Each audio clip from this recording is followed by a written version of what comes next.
This podcast is sponsored by nobody. Hey dudes, welcome to Splat from the Past, the only 80s themed horror and sci-fi show where things can get totally radical. Now today I will be welcoming Judi Dickerson. Judi played the really nasty, mean, rude checkout clerk in the 1983 James L. Brooks drama classic Terms of Endearment. And it's funny, back in May, I went back and watched the movie for the first time in a long time. And I see her on screen, and I'm like, oh my God, I've always wanted to reach out to her, but never have been able to find her. And then I actually found her, and we've been trying to do this since May, and it's going to happen today. I am so excited. Judi is a dialect coach in Hollywood, and she's done dialect coaching for so many great movies over the years. The Royal Tenenbaums, 6 Degrees of Separation, Mystery Alaska, 1 Hour Photo, Beautiful Mind. What else? Let's see, Midnight Blue, the Miami Vice reboot with Tom Cruise, Cinderella Man. I mean, so many movies that she's worked on for dialect coaching, and it's going to be great to have her on today. I'm looking forward to this. Like I said, we've been trying to get this done since May, and we're finally going to make it happen today. Judi's very active on social media, and she's very passionate about politics, and she knows what's going on in this country, and I can see everything coming out of her heart when she's posting things. Also, rest in peace, John Lennon. Can't believe it's been 45 years since that awful, fateful day. Well, we all shine on, give peace a chance in this clusterfuck world we're in. So, yeah, here is my interview with Judi Dickerson.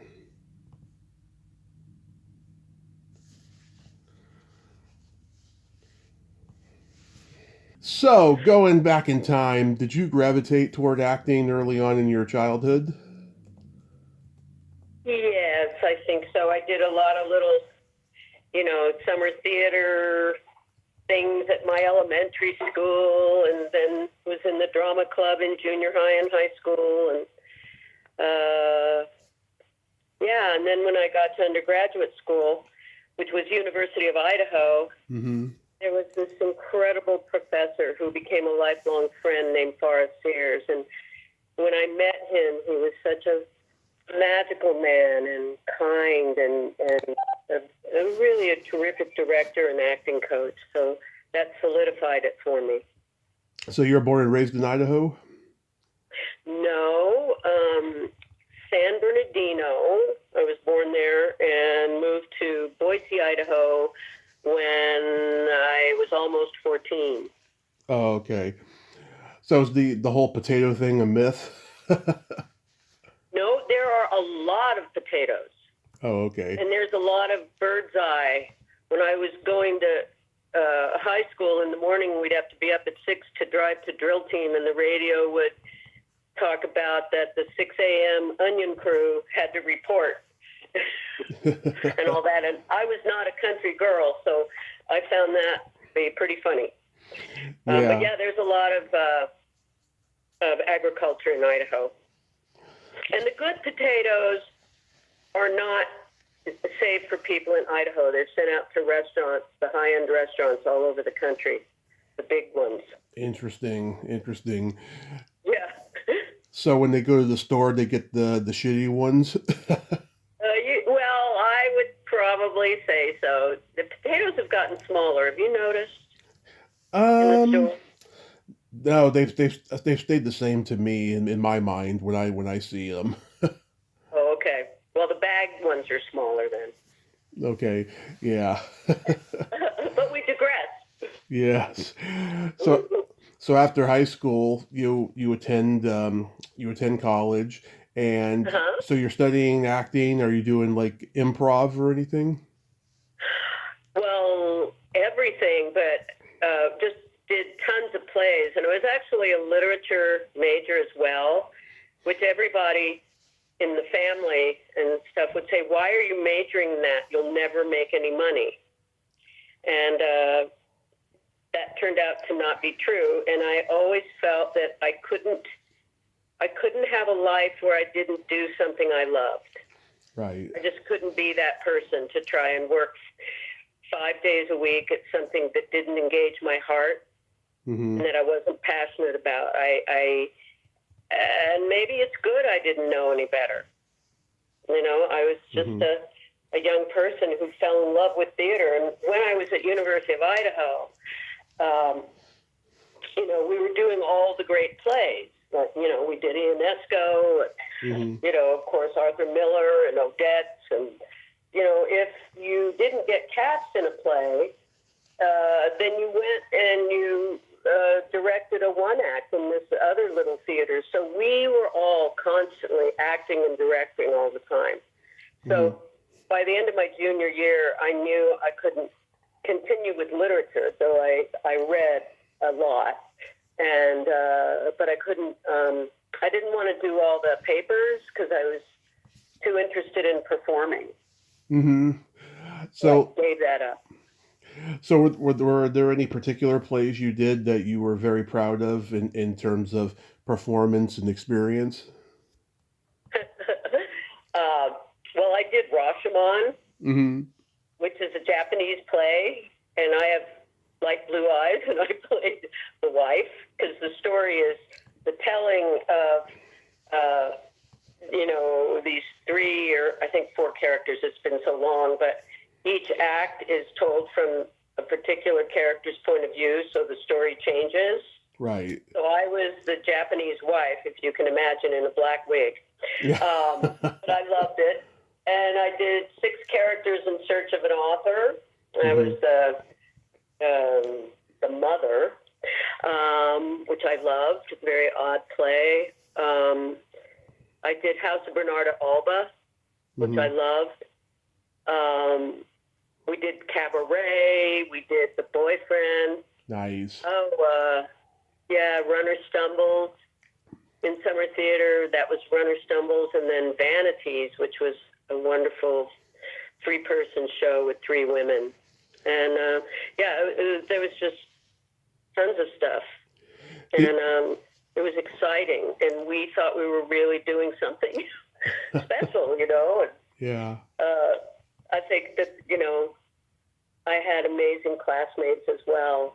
And so it was a great passion and a lot of alcohol. Yeah.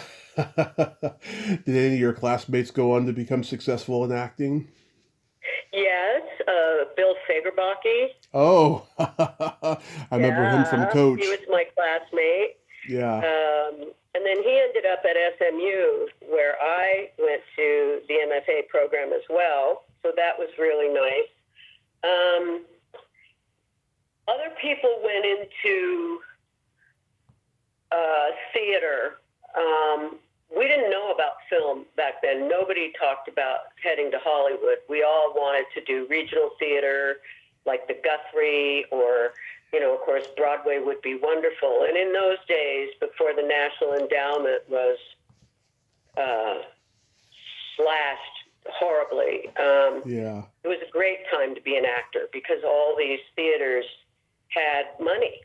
Right. And so it was a great time to be a young person in the theater, in the arts in America. Right. Before a certain president in the 80s cut the budget for the arts.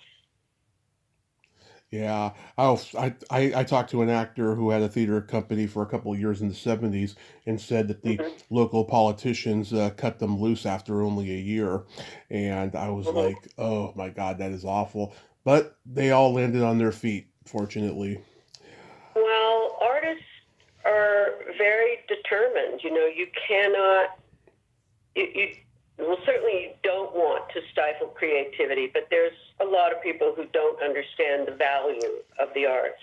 Yeah. And, you see it all the time where, people will make something out of absolutely nothing, and it'll be magical. Oh, yeah. And I think we need a lot more of that now, more than ever. I think the artists have to react to what's happening in America. what's happening in the country, you know, income inequality and climate change and all that. I'd like to see more young people engage in playwriting because we need them. Absolutely. And case in point, this podcast, I've taken nothing and turned it into something. And it's been just a magical thrill ride journey for me because I found people that, you know, were largely forgotten, you know. And of course, I've talked to people who are oversaturated with interviews, but I've also found a lot of people too, you know. Well, I think that's wonderful. And you keep going. Absolutely. This has been so much fun. Yeah. So did Are you, you an actor? I'm sorry? Are you an actor? I dabbled in it in my life and stuff, but I just never was comfortable with a lot of things surrounding being an actor, like auditioning and stuff like that, and just the Yeah. whole click in it and all of that. It's funny because I wanted to be in entertainment so I can get out of doing all that stuff, and then I found out it all comes with it, and I'm just like, God, Yes. you can't win. No, and if you want to do something, you know, this is rather a freewheeling profession you've chosen, and you've carved it out yourself. Right. And I love that. You know, we need a lot more of it. And I did stand up money for, isn't everything. yeah, and I did stand up for 10 years, and that was pretty much the same thing as well. But Ooh, that's hard. it's hard. Yeah. I think it's the hardest of all. It's very hard. Yeah, it's very hard. So did you move out to LA soon after all of that? No, I went to SMU to their MFA program, Mm-hmm. And had incredible. I consider that the real renaissance of my life with the teachers I encountered and my classmates, and you know, living in a city like Dallas, which I didn't really, you know, have any money to. Mm-hmm. None of us did. But you know, I didn't know the city very well, but that was the biggest city I'd ever probably been to, because I don't remember being in LA when I was a kid. And then after that, I taught for 15 years in actor training programs all over the country before I came to LA. Wow. Yeah, so I mean, I know that in terms of Endearment was shot in Texas, so you were just a local hire kind of thing? Well, actually, it was where the college was supposed to represent Des Moines. Mm-hmm.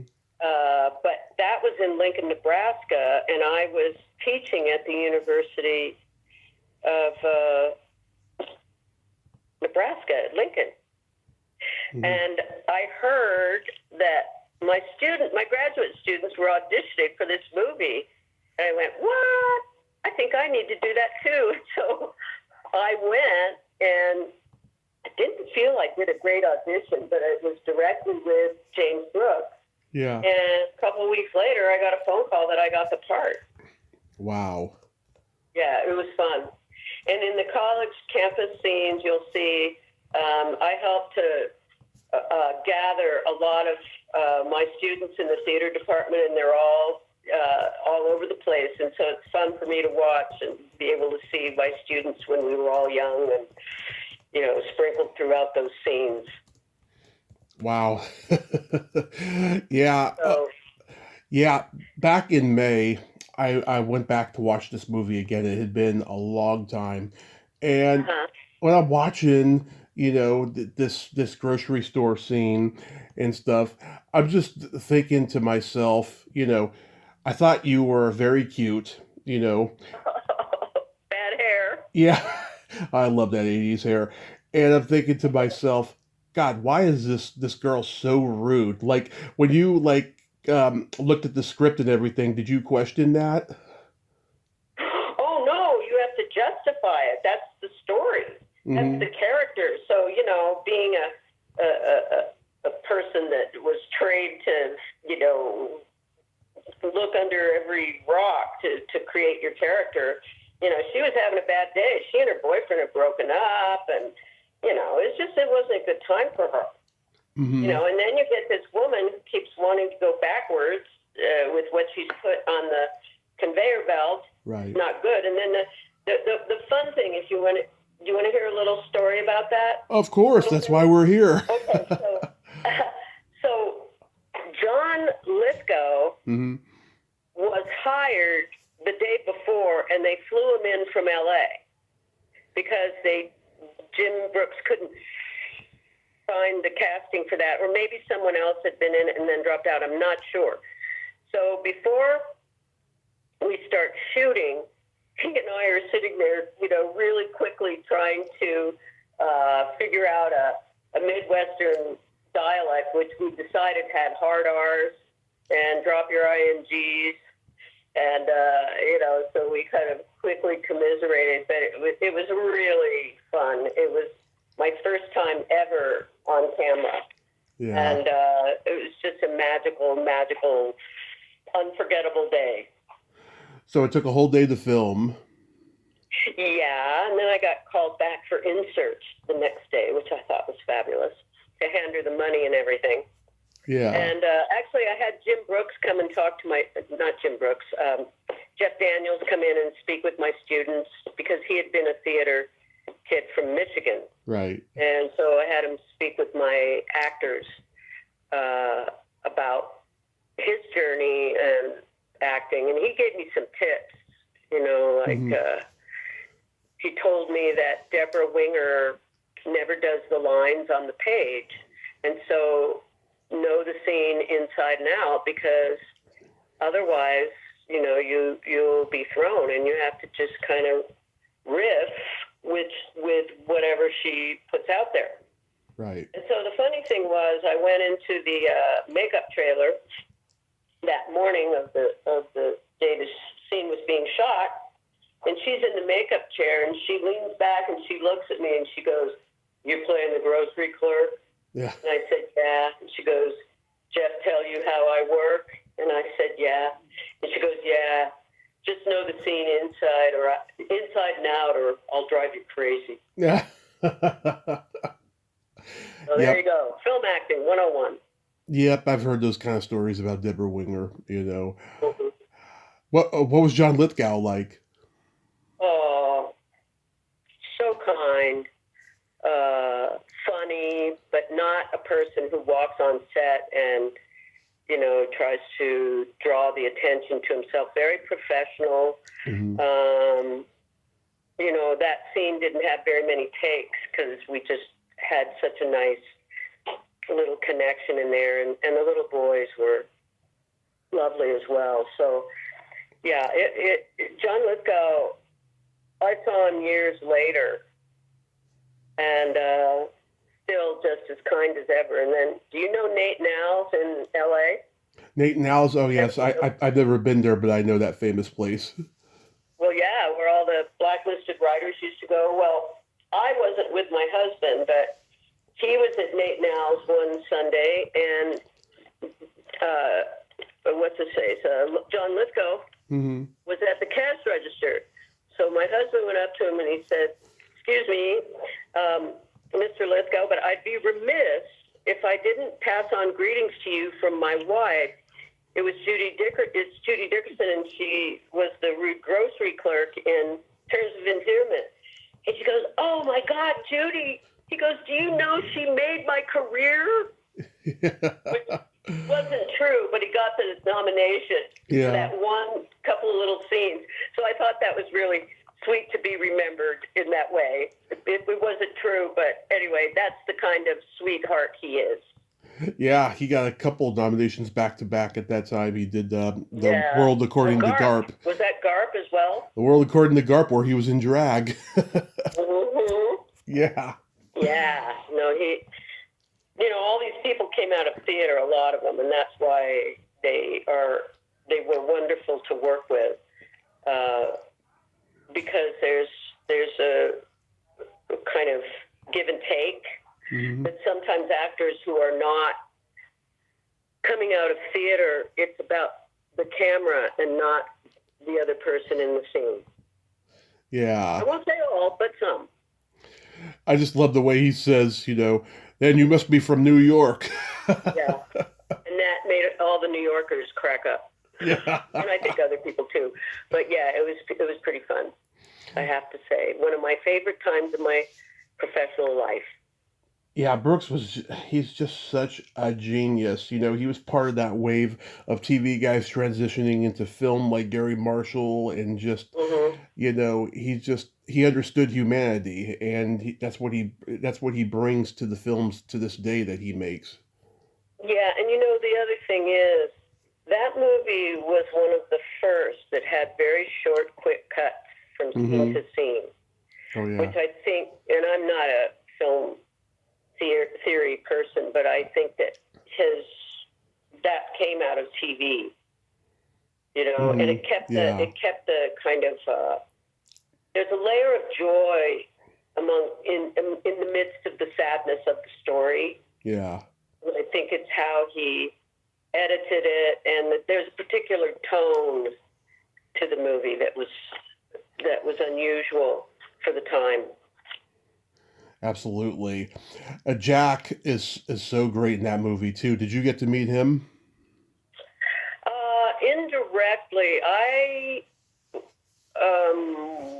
was there for one of the scenes when he shows up and she goes down the steps of the apartment building, I think it is, or maybe it's the hospital, and Mm-hmm. sits down and he comes up. So I watched as much as I could, and also when she goes to the nurse's station, and this was in one take, and she went around that nurse's station and kept screaming, "Give my daughter the shot! Give her the shot!" because she was in pain. And yeah, it was wonderful to watch them work. Yeah. But I was too scared to approach him. Yeah. I can't believe Burt Reynolds turned that role down. It was he said until the day he died that was the dumbest thing he ever made in his career. And to tell you the truth, I don't even know if he would have even won the Oscar if he had done it. Well, I think actually he wouldn't have had the chemistry with Shirley MacLaine that Jack Nicholson had, because Jack Nicholson has that impish smile, Mm-hmm. like a naughty boy, Yeah. and I think that they just had a spark, and it certainly made middle-aged America feel good about themselves, and that they can still be thought of as sexy and Yeah. ribald. It was great. Well, Burt did work with Shirley MacLaine right after that in Cannonball Run 2, where they were love interests. They were I actually thought they were kind of cute, and there was a couple funny outtakes in there of them being silly Oh, and stuff. But yeah, I mean he kicked himself until the day he died over that decision. Um, oh, I have talked to a couple of people that were in the movie, Lisa Hart Carroll and F. William Parker, who's a character actor and stuff. And yeah, I mean they're pretty proud to have done this movie, and you must have been really surprised at how successful it became. yes. I only did the Lincoln, Nebraska part, so I really had no idea. But of course, the cast was extraordinary, and I there was one time this article that said, "Where are they now?" And it was the 12. I don't know if you'd call them most memorable characters of Terms of Endearment, and the checkout girl was one of them, which I thought was pretty funny. But they didn't know where I was, and I wish they would have found me. Was there a time when you got recognized a lot for this role? Yeah, in places like Ross Dress for Less. Stuff like that. Why that place of all places? Yeah. So that was pretty funny. But sometimes if people were reminded, they remember the scene. Mm-hmm. So Yeah, that's fun. it's classic. Yeah. I know that you were also in Nobody's Baby. I actually like that movie. I did too. That cast was extraordinary, and it should have gotten more attention, and it was so much fun. to Yeah. work on that. And I did 3 or 4 films with Gary Oldman, who was my client on that. Oh. And that's how I ended up with that little part. Yeah, I mean, he's probably no one should play favorites, but I would say he's probably one of my most favorite people I ever worked with. He's one of the greats, one of the Yeah. greats, you know. Yeah, and David Seltzer wrote and directed that. I think he's another genius. Yeah. He made Yeah. he made Lucas, one of my favorite '80s teen movies.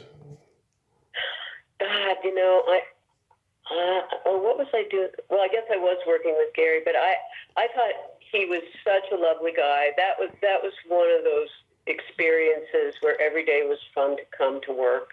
Mm-hmm. Of course, I'm a dialect coach. I'm not the crew that's dealing with all the, you know, we were in Moab and somewhere. Oh, we were in Lake.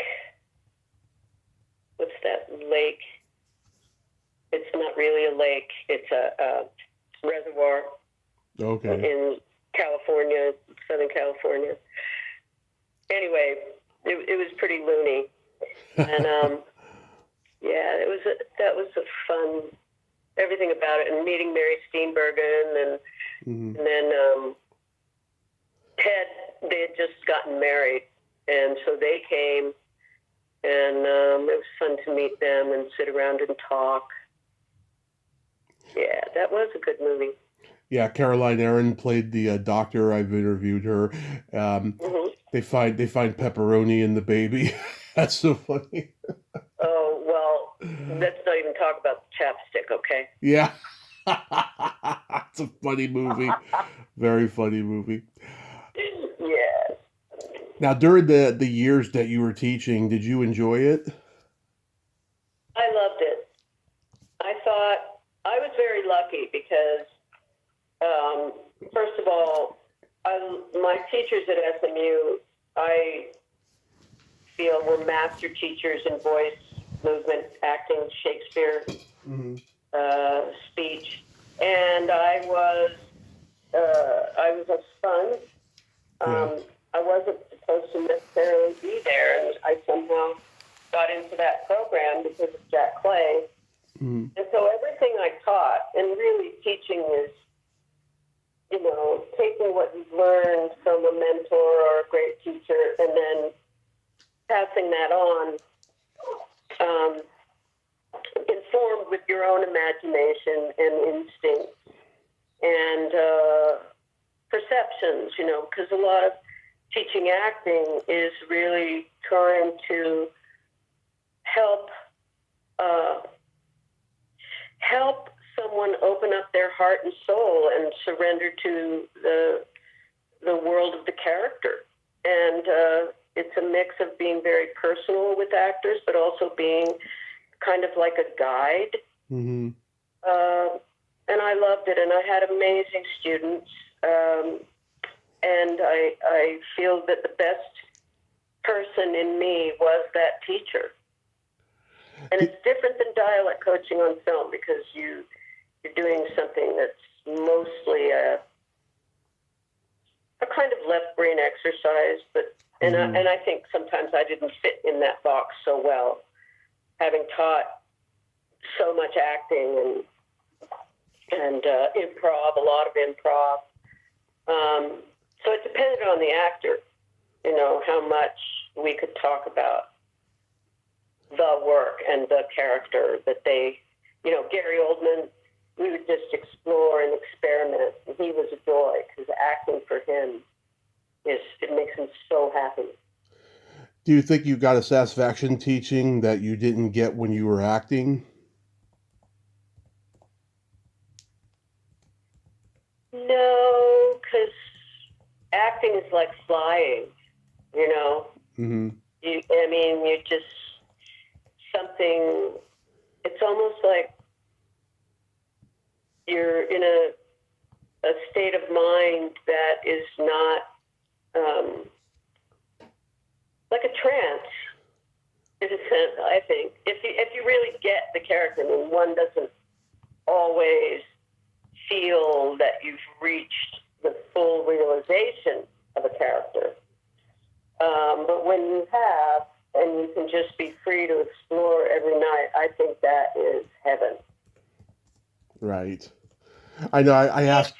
Oh, go ahead. I asked so many actors that question when they've gone into teaching, and they tell me what a great question that is, and just sometimes it's hard to even answer. Yeah, I mean, for me, teaching acting is prescriptive. Mm-hmm. And I don't really separate voice and speech because you're creating a voice and a world of language that should be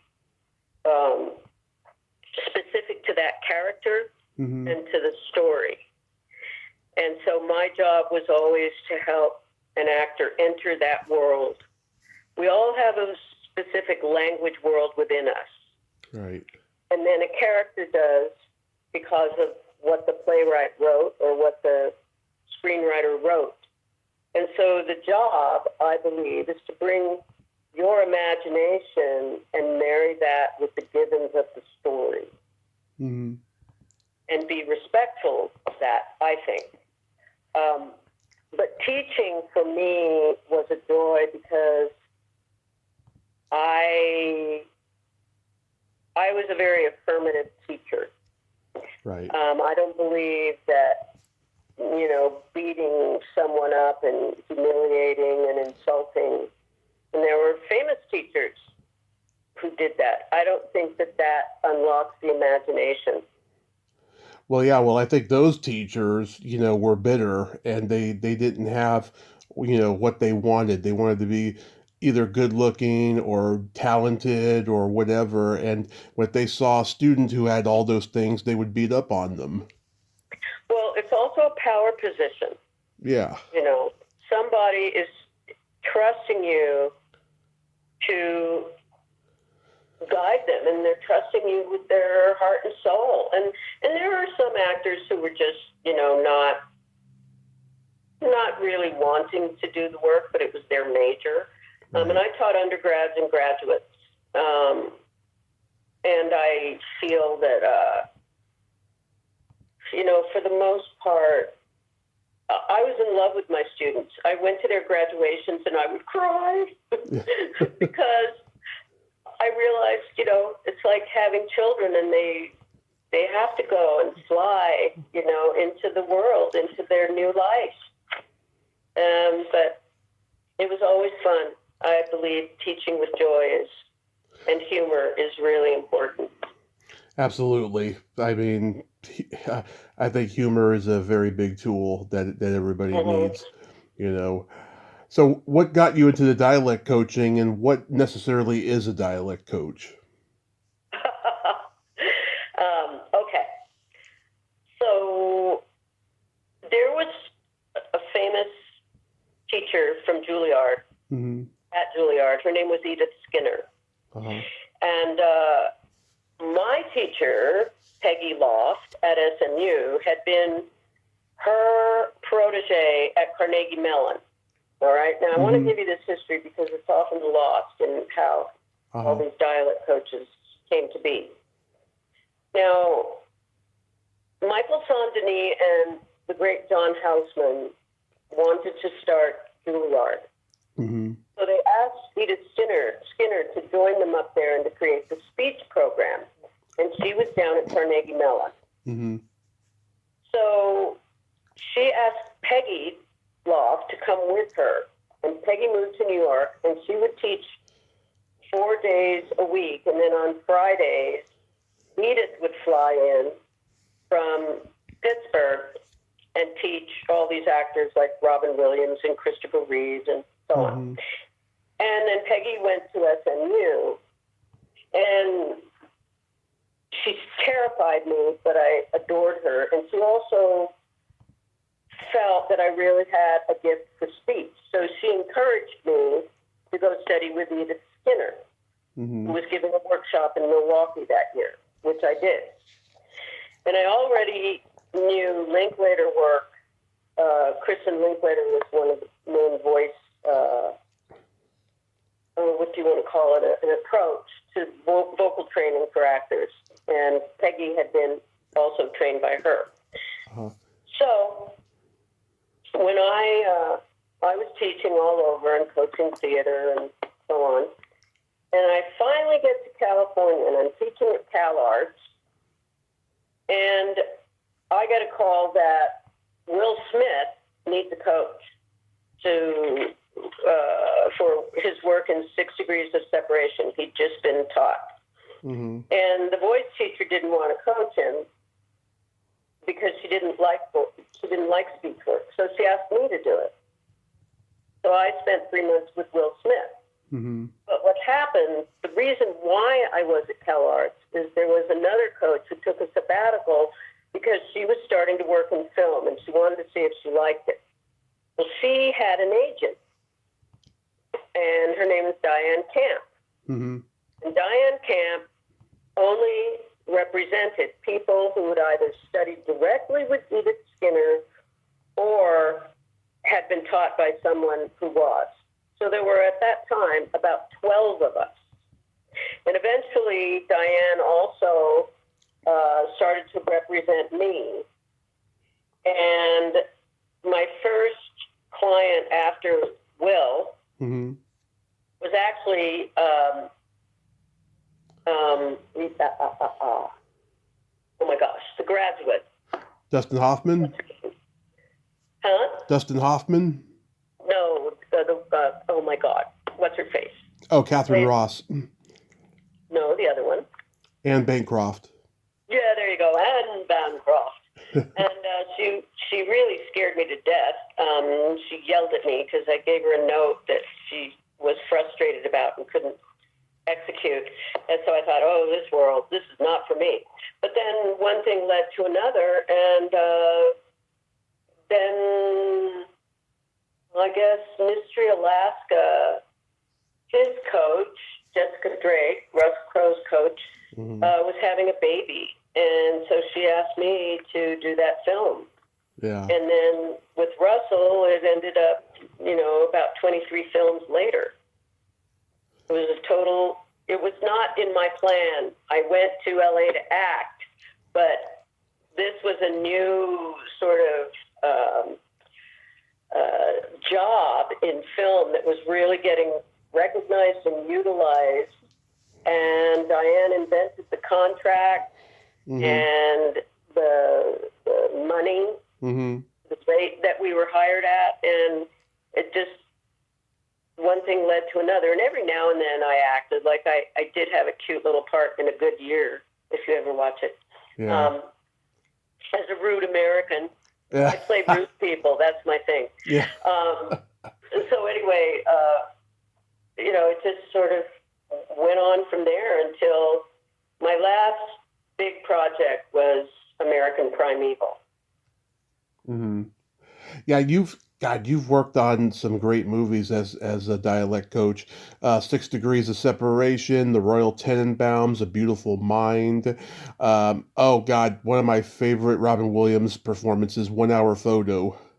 Oh, I loved that. That was Connie Nielsen I was helping. Yeah, she's so good. She's one of the most beautiful faces I've ever seen in my life, and she's lovely. Great person. But Robin Williams, every day, it was during the recount Mm-hmm. of Gore Yeah. and Bush, and every day we'd meet in the morning and talk and air our frustrations, hoping that Al Gore would win, of course. Yeah. But yeah, Robin Williams, one of the sweetest guys. And sometimes, do you want to hear this whole story? Of course. Okay, so it was so much fun because Robin Williams had a stand-in for a long time that went with him on every film, and he was a lovely guy. But he got bored one day in his trailer, so he decided to come on set and let them set the light on him. Yeah. And he did a whole stand-up thing. It was so funny, doing, I've gone there and I've got my gun, I've got my, what did he call his underwear? Can't remember. But his what are the men's underwear? Ralph Lauren. Anyway, Fruit of the Looms. that his diaper was Ralph Lauren and all that. He was just hysterical. And I asked the sound guy, "Oh, please flip the record just for a second," but it's totally unethical. So that performance is forever lost. Oh. But we were all dying on the set. It was just. I know. I know. He was sweetie. Go ahead. I'm sorry. I heard there was a part when he's doing the montage of helping people at the photo place.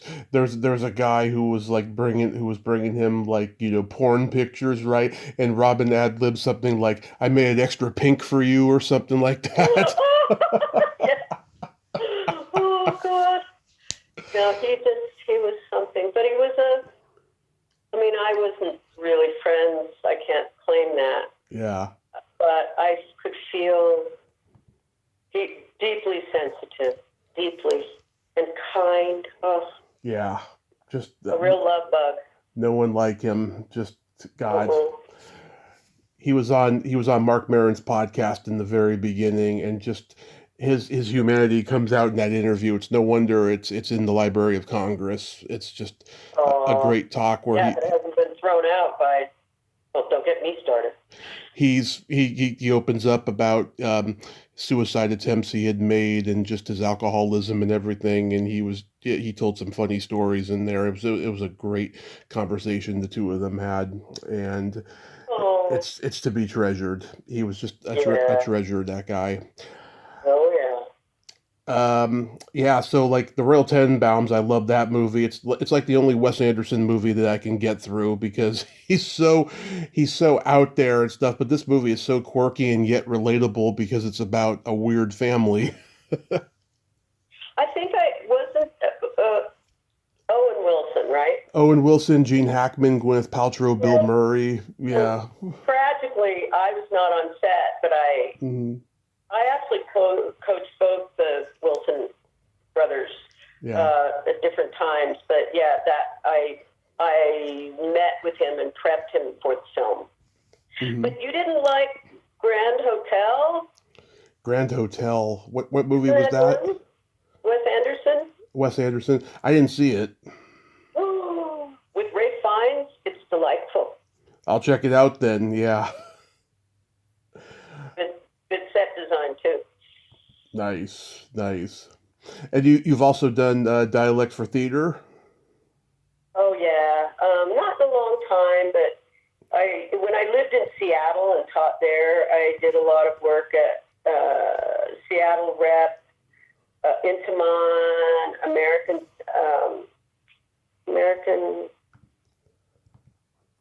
ACT it was called, not to be confused with the one in San Francisco. And then I did a lot of work with American Stage down in Florida. Mm-hmm. A lot of Shakespeare, which I think was probably the most important work I did for my own understanding of how language works, because I was the text. I worked with the actors on the text of all these Shakespeare plays and really learned a lot about how you decode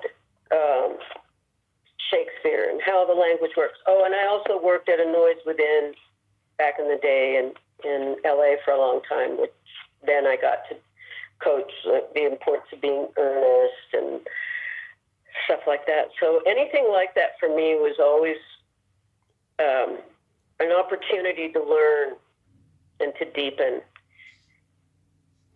my understanding, which is what I think you want. You want something to do in life, I believe, that makes you constantly want to know more. Absolutely. Do you have anything upcoming you could mention? No, my darling, I'm sort of pulled back.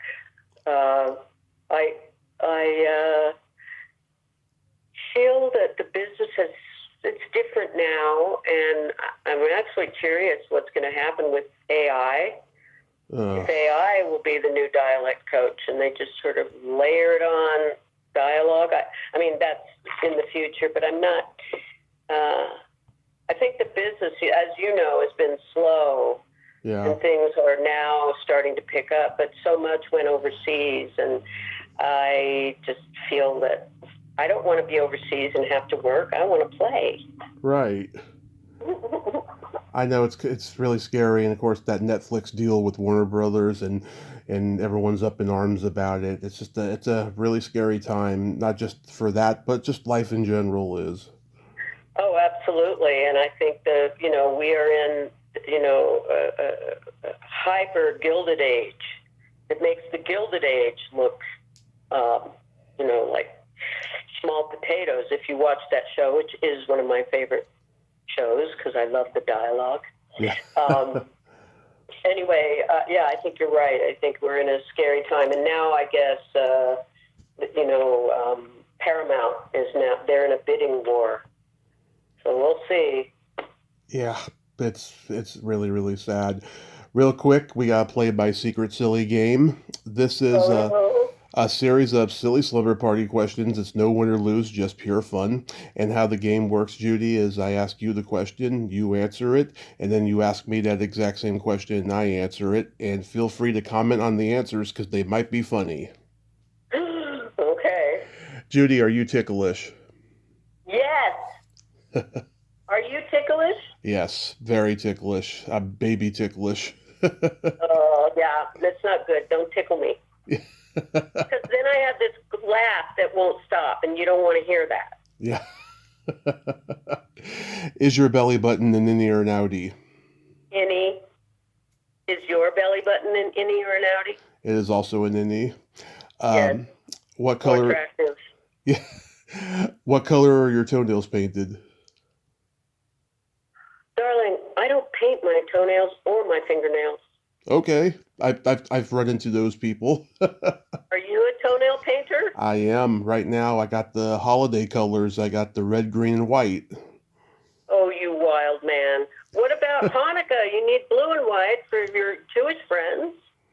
Wow, I never thought of that before. Maybe I can do that. Before the month is out. Yeah, it starts on the 15th. Right. What would you say is your best personality trait?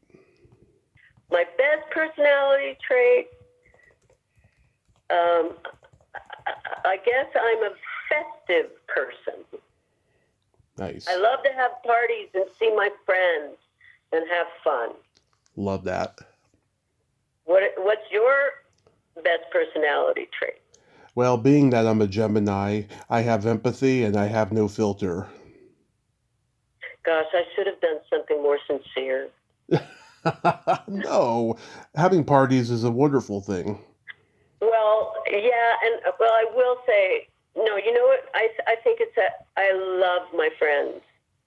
When I love people, I tell you, because I think, like empathy, the old song, "What the world needs now is love, sweet love." I think that's true now more than ever in my lifetime. Because we're in a time when brutishness and meanness and cruelty is getting a lot of play. Right. And it's very dangerous for our souls and for being able to be empathetic. Agreed. Don't get me started. What is your guilty pleasure? Well, I would say dark, expensive chocolate. It's good. What is your guilty pleasure? Eating pizza and watching a raunchy sex comedy movie. Give me your film suggestions. Oh, like all the teen ones, like Porky's, Animal House, and then later the 40-Year-Old Virgin, The Hangover, stuff like that. Aha, okay. Alrighty, well movie suggestion. Uh-huh. Speaking of that, this Spinal Tap, The End Continues. I want to see that because I love the original. I had a party the other night with my friends.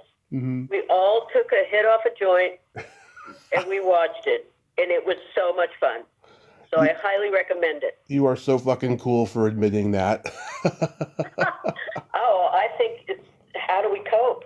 I'm not a pothead, but every once in a while, I love it. It's like my mind goes a little Picasso.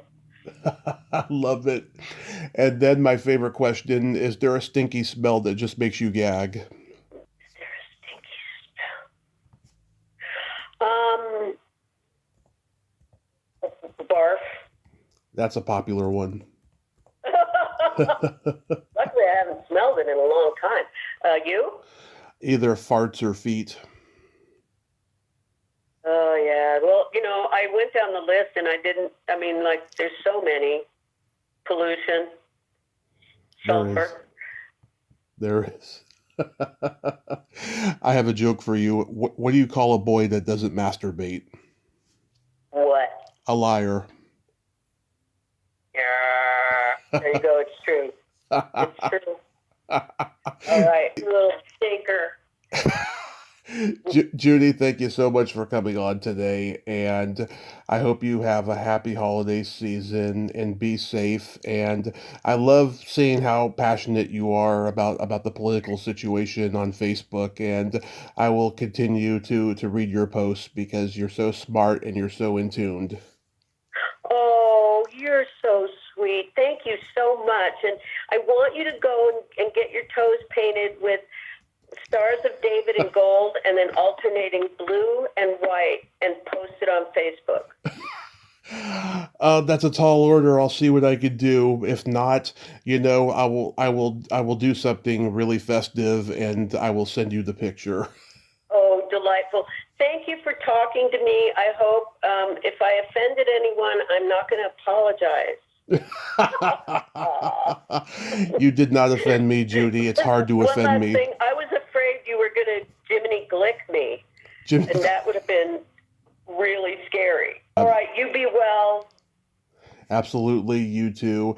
Bye-bye. Thank you for seeking me out. I was flattered and scared to death. Have a great day. And you. Thank you. Bye-bye. Well, there you have it. Judi Dickerson. Oh my God. I love her so much. She was so funny, so entertaining. I don't know why she thought I was going to Jiminy Glick her, but that is so hilarious. But I'm glad we got that talk done, and I just had a lot of fun with her, and she's an amazing person. Well, until next time, this is Tommy Throwback Kovac saying there's no shame in living in the past because the present sucks. Later, dudes!